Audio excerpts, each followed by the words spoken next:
అందరికీ నమస్కారం. నా ఛానల్కి స్వాగతం. ఈ వీడియోలో మీకు మన తెలుగు స్టేట్స్ నుంచి తక్కువ బడ్జెట్లో విజయవాడ ఎలా వెళ్ళాలని అయితే చెప్పబోతున్నాను. మన ఛానల్ని గనక ఫస్ట్ టైం చూస్తున్నట్టయితే తప్పకుండా సబ్స్క్రైబ్ చేసుకోండి. ఇంకెందుకు లేట్, వీడియోని స్టార్ట్ చేసేద్దాం. మీకు ఆల్రెడీ విజయవాడ గురించి తెలిసే ఉంటుంది, చాలాసార్లు వెళ్ళే ఉంటారు. కాకపోతే నేను వెళ్ళింది నవరాత్రులు స్టార్ట్ అయ్యే ముందు రోజు కాబట్టి అక్కడ అరేంజ్మెంట్స్ అండ్ హడావిడి అంతా ఈ వీడియోలో చూపించబోతున్నాను.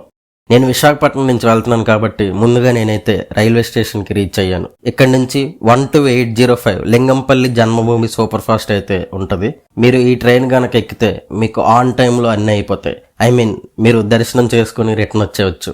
ఈ ట్రైన్ విశాఖపట్నంలో 6:20కి స్టార్ట్ అయ్యి దువ్వాడ, అనకాపల్లి, యలమంచిలి, తుని, అన్నవరం, సామర్లకోట, రాజమండ్రి, తాడేపల్లి, ఏలూరు మీదుగా విజయవాడ వెళ్తుంది.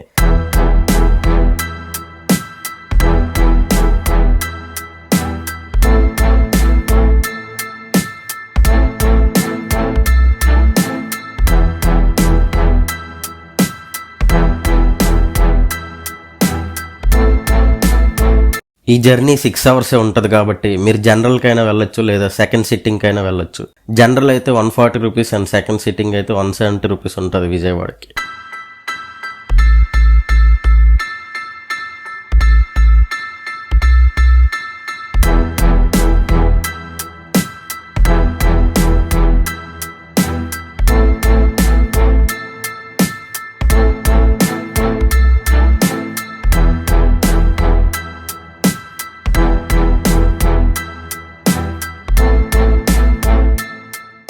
ఇప్పుడే విజయవాడ రైల్వే స్టేషన్లో దిగాను.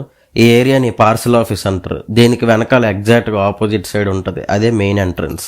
అదిగోండి దూరంగా అక్కడ షేర్ ఆటోస్ ఉంటాయి, అవి ఫుల్ అయినంత వరకు తీరు.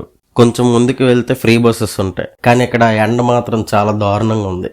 అందుకే నేను ర్యాపిడోలో వెళ్తున్నాను. ఈ రైడ్కి నాకు 70 రూపీస్ అయితే అయ్యింది.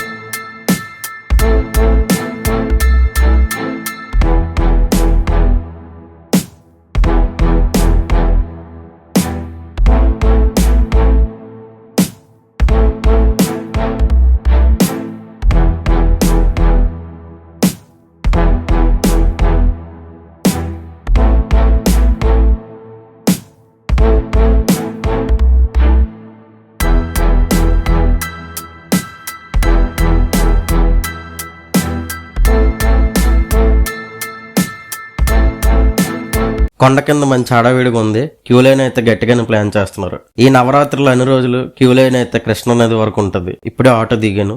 ఎండ అయితే మామూలుగా లేదు, చాలా దారుణంగా ఉంది. ఈరోజు సాటర్డే, ఫ్లోటింగ్ అయితే గట్టిగానే ఉంది.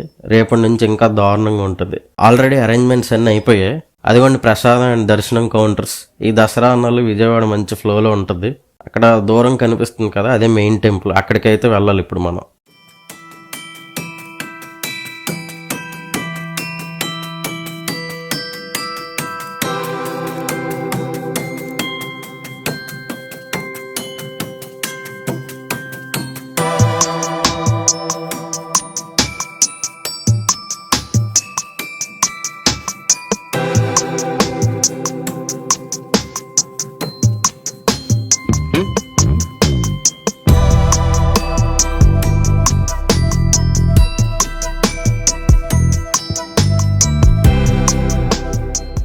ఇక్కడ మీ చెప్పులు పెట్టొచ్చు, కాకపోతే అట్నుంచి వచ్చాక ఉంటాయో ఉండవో డౌట్.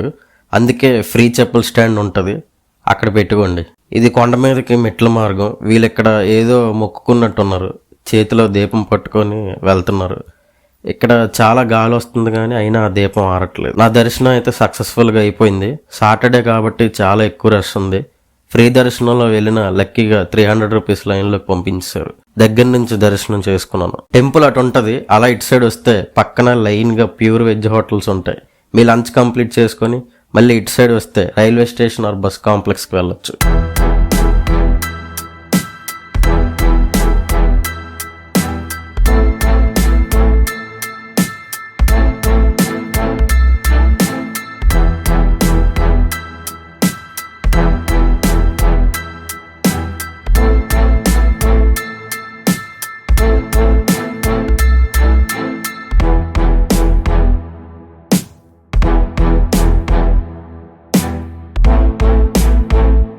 ఇదే ఆర్టీసీ బస్ కాంప్లెక్స్. ఇక్కడ నుంచి ఓవరాల్ విజయవాడ సిటీ నుంచి అవుట్స్కట్స్ వరకు బస్సెస్ ఫ్లెక్సిబుల్ టైమింగ్స్ లో ఉంటాయి. అలా కొంచెం ముందుకు వెళ్తే పండిట్ నెహ్రూ బస్ స్టాండ్ వస్తుంది.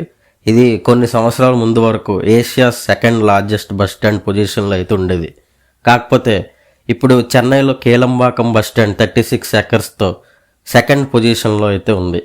నేను ఇప్పుడు ఇక్కడి నుంచి మంగళగిరి అయితే వెళ్ళబోతున్నాను. Vijayawada to Mangalagiri number of buses అయితే ఉంటాయి. ఇక్కడి నుంచి Mangalagiri just ½ an hour distance ఉంటుంది. ఆ జర్నీ చాలా బాగుంటుంది. ఆ వ్లాగ్ మీకు నెక్స్ట్ వీడియోలో వస్తుంది.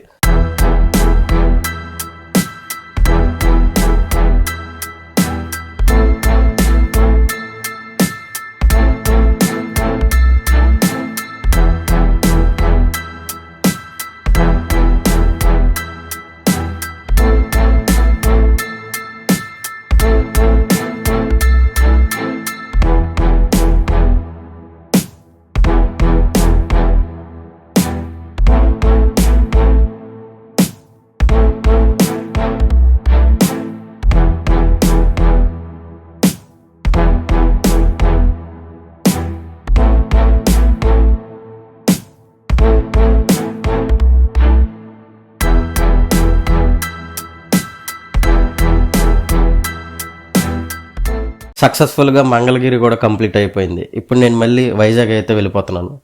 ఈ వీడియోకి అయితే ఇంతే. నెక్స్ట్ వీడియోలో కలుద్దాం. Stay tuned. Bye bye.